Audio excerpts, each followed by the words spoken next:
அனைவருக்கும் வணக்கம். Welcome to all in all info channel.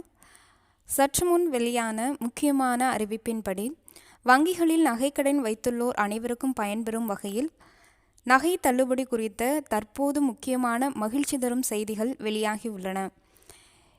இதை பற்றிய விரிவான விளக்கத்தை இவ்வீடியோவில் காணலாம்.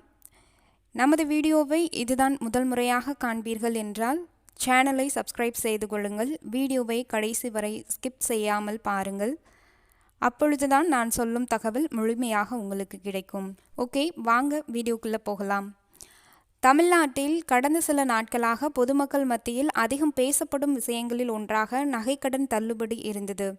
குறிப்பாக கூட்டுறவு வங்கிகள் மற்றும் அரசு வங்கிகளில் நகை அடமானம் வைத்து கடன் பெற்றவர்கள் மத்தியில் இந்த எதிர்பார்ப்பு நாளுக்கு நாள் அதிகரித்து வருகிறது.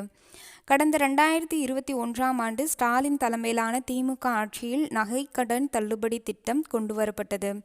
கூட்டுறவு சங்கங்களில் சாமானிய மக்களின் நகைக்கடன் தள்ளுபடி செய்யப்பட்டன. ஒரு குடும்பத்திற்கு 5 சவரன் அல்லது அதற்கு குறைவாக கடன் தொகை பெற்றிருக்கும் நிலையில் நகைக்கடன் தள்ளுபடி செய்யப்பட்டன.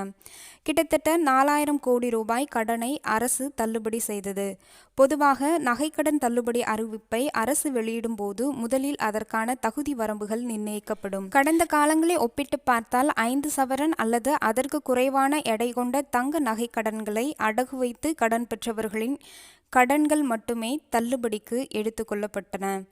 முதலில் இதற்காக தனிநபர் அல்லது ஒரு குடும்பம் பெற்ற மொத்த கடனின் அளவு கணக்கிடப்படும். தள்ளுபடி அறிவிப்பு வெளியான பின்பு அதிகாரிகள் ஒவ்வொரு வங்கியிலும் உள்ள கடன் கணக்குகள் அனைத்தையும் ஆய்வு செய்வார்கள். இதைத் தொடர்ந்து நிபந்தனைக்கு உட்பட்ட தகுதியான பட்டியல் ஒன்று தயாரிக்கப்பட்டு அவர்களின் கடன், அசல் மற்றும் வட்டி தொகை முழுமையாக ரத்து செய்யப்படும். இதற்கான தொகை அரசு வங்கிக்கு செலுத்திவிடும்.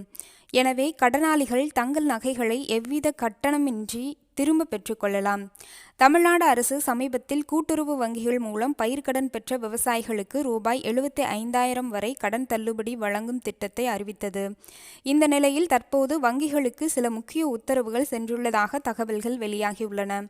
அதன்படி கூட்டுறவு வங்கிகள் மற்றும் சில பொதுத்துறை வங்கிகளிடம் நியாயக்கடன் தொடர்பான விவரங்களை சேகரிக்கவும் தகுதியான பயனாளிகள் பட்டியல் தயாரிக்கவும் அறிவுறுத்தப்பட்டுள்ளதாக கூறப்பட்டுள்ளது. கடன் பெற்றவர்களின் விவரங்கள், கடன் தொகை, அடமானம் வைத்த தங்கத்தின் அளவு போன்ற தகவல்கள் ஆய்வு செய்யப்படுவதாகவும் தகவல் வெளியாகியுள்ளது.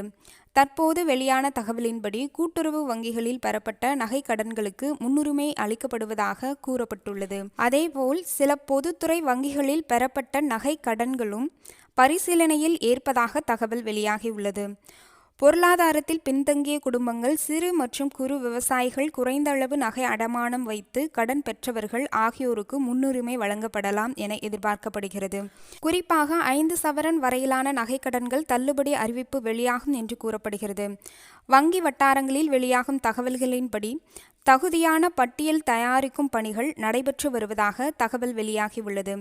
கடந்த காலத்தில் செயல்படுத்தப்பட்ட திட்டங்களைப் போல தகுதியின் அடிப்படையில் பட்டியல் வெளியிடப்படலாம் என்றும் எதிர்பார்க்கப்படுகிறது. இதனால் நகைக்கடன் பெற்றவர்கள் தங்களது வங்கி கணக்கு மற்றும் கடன் ஆவணங்களை சரியாக வைத்திருக்குமாறு அறிவுறுத்தப்படுகிறது.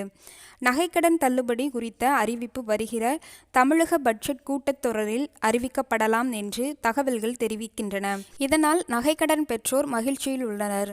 இந்த தகவல் பயனுள்ள வகையில் அமைந்தால் ஒரு லைக் கொடுக்கவும். வீடியோ பார்த்தமைக்காக நன்றி. வணக்கம்.